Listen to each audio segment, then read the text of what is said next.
Hey, what's going on, people? Not your average Josh, back here for another video, and this time transitioning back to movie reviews. After doing a couple of videos in a row of TV shows, now I'm going to review the new Wolfman movie, the Universal Blumhouse film, a new retelling, a different take on the Universal monster, directed by Leigh Whannell. Really interested in seeing this. If you saw, I've had a video up here I posted a couple weeks back, I believe now, which is my most anticipated films of 2025, and this was on it. So I was really looking forward to seeing what they would do with this, and I have my thoughts on it for sure. But before I get into it, I do want to say, as I say at the beginning of all my videos, I appreciate anyone who's watching this, still a smaller channel here. I'm just doing this because I love talking about movies and TV shows. It's my passion, my hobby that I love to do. So again, it's very much appreciated anyone who's watching this at all, or anything you can do to support this channel. You can leave a comment down below and also hit the like button along with hitting the subscribe button as well. And you can also follow me on any of my social media platforms that are on this screen somewhere right now. But let's go ahead and get right to it, to the review of Wolfman. As I mentioned, this was directed by Leigh Whannell and also written by him as well, along with another person, Corbett Tuck. And it is a pretty straightforward story here. This movie was up there for me, number 7, I believe, in my most anticipated films of the year. There's so many great to really good vampire movies, I feel like, with a well enough consistency over the years. And I feel like with werewolf movies, there has been a little bit of a lack with that.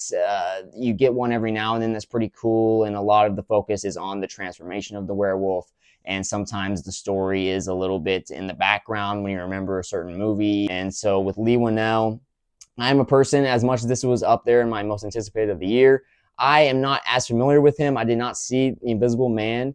I know that's one that pretty much anyone I've heard talk about it praises. That movie it is one that I definitely have to get to at some point. I did watch Upgrade, I believe around when it came out, and I enjoyed that film pretty well. And he also did, I believe, the Insidious 3 movie, which I wasn't the biggest fan on that one. So a little bit of a mixed bag, I guess, for what I do know from him so far. I am going to go ahead and start out with the positives with this film. And the first one I will get to is the direction and sound design is very well done. There are moments that are very tense in this when you have the Wolfman stalking the family here. They're able, with the music, along with the certain sound effects that they use, the build up in certain moments, especially from scene to scene. There were moments I was with my friends seeing this and where I was like pretty tense, like, oh my God, what's about to happen? I also think they had really cool and interesting ideas with how the Wolfman sees and also hears things in the world. It's something that I had not really seen before in any werewolf movie.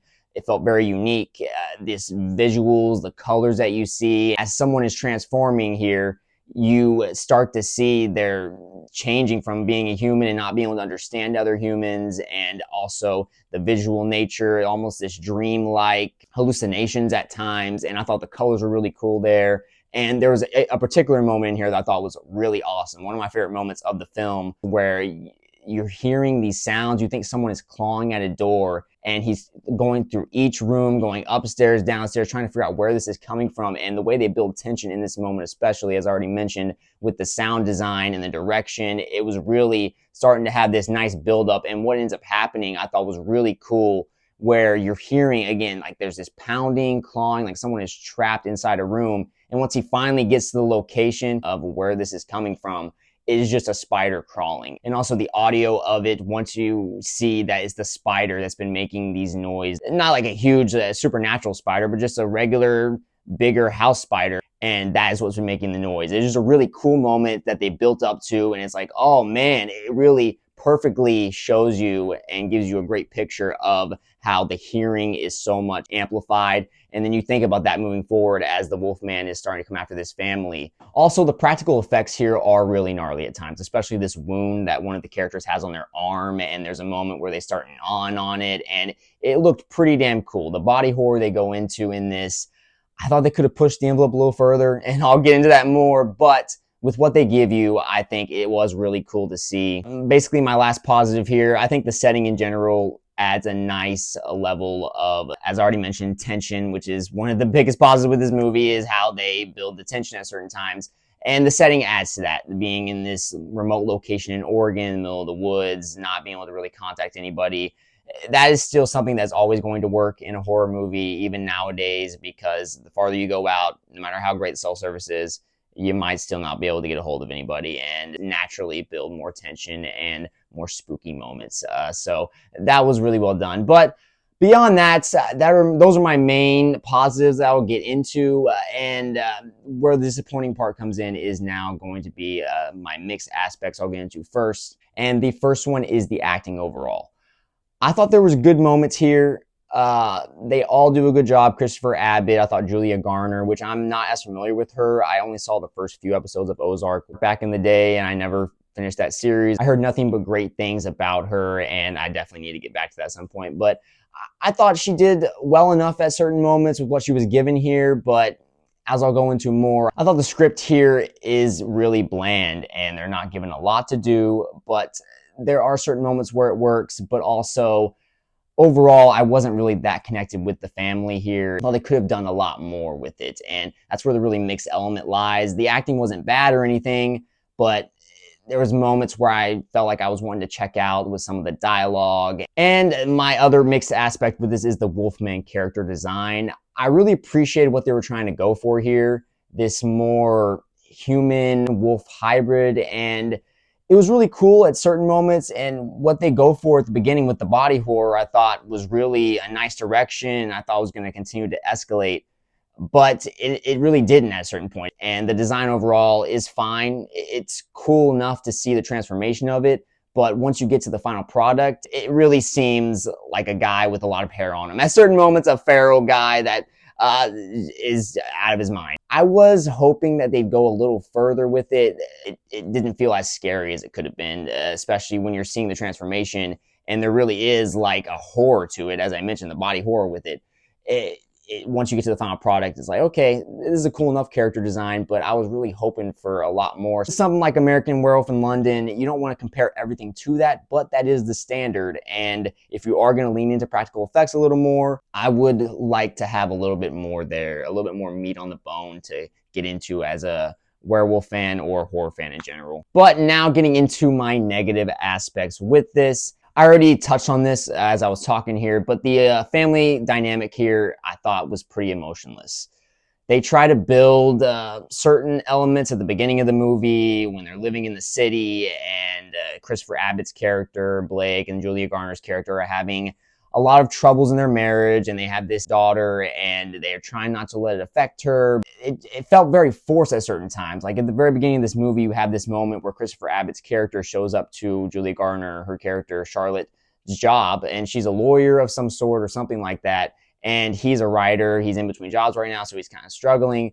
And he just showed up to her job in a weird way where he's just sitting on the steps as she's coming out of the courthouse or something like that. Felt very awkward and like they needed to force a way into how they could push the plot forward into them going to this country home. There was a lot of weird moments at the beginning that felt not unnatural, but forced within the writing. I didn't feel like the family had a lot of chemistry, whether it was the daughter with Julia Garner or with Christopher Abbott. It wasn't working for me overall throughout. The dialogue felt very stale at times. There's certain scenes where I didn't know quite what they were going for. It felt awkward in a way that was unintentional, and some of the dialogue felt very simple, and also like I was struggling to keep engaged and wanting to keep following along in certain scenes. Certain characters saying stuff that didn't feel natural at all. With the story, as the movie progresses further and into the third act, as the main events are starting to develop further,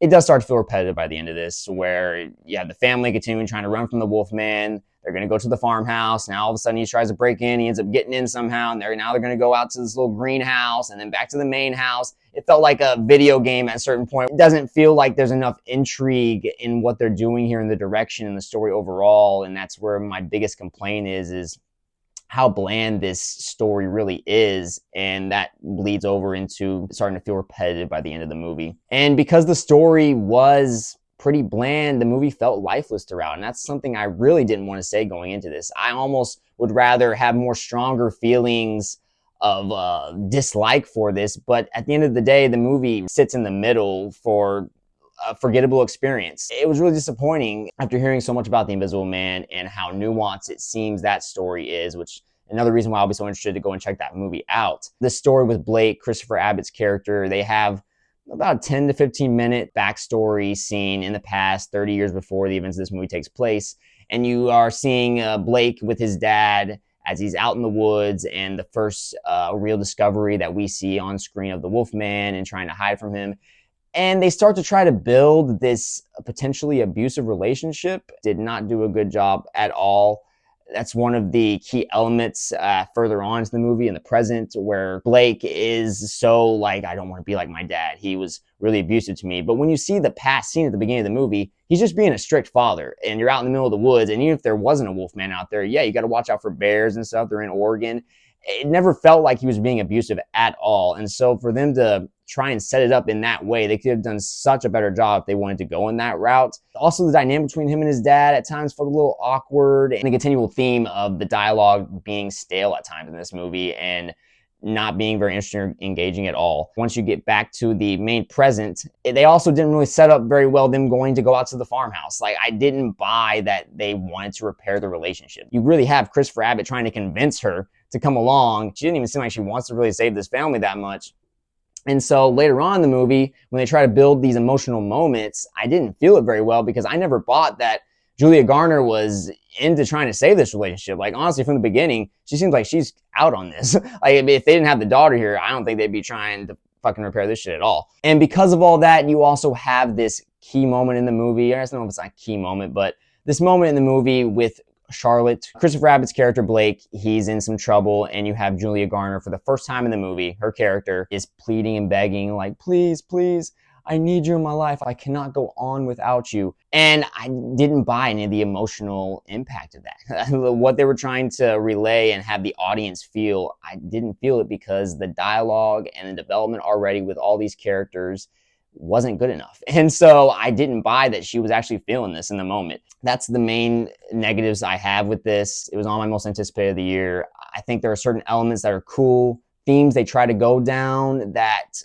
would have been interesting if they leaned further into some of them, but they present them and kind of leave them there up in the air for people to see and not really explore much. And it was very disappointing in that way, and it becomes more a basic werewolf movie that could have came out in like the early to mid 2000s straight to DVD or something like that before streaming was around and very prevalent. That's my main thoughts though. Was hoping I was gonna like this more, obviously. Wasn't a bad movie, horrible or anything like that. I think it is one, if you're having any hesitation with it, probably just wait for it to come out in streaming.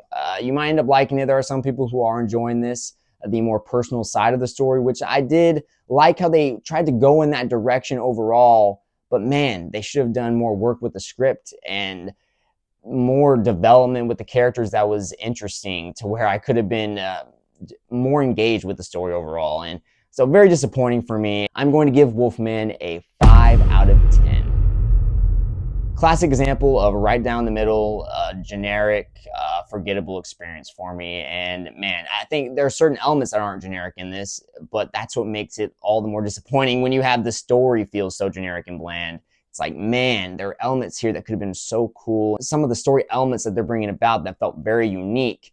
And then for so much of the rest of the story to feel the complete opposite of unique, very generic and bland. So what do you guys think? Have you seen this movie? Are you gonna go see it? Do you care at all? What's your favorite type of monster movie? Do you love vampires more, werewolves, zombies? What is your thing? Leave a comment down below. I'd love to hear your thoughts. And also you can hit that like button if you want to support this channel, and also hit the subscribe button as well. I love talking about movies and TV shows. It's my passion, so I appreciate anyone who does support this channel. And you can also follow me on any of my social media platforms. I pretty much just post other stuff that relates to this channel, so you can go in and follow me on those. That's on the screen right now.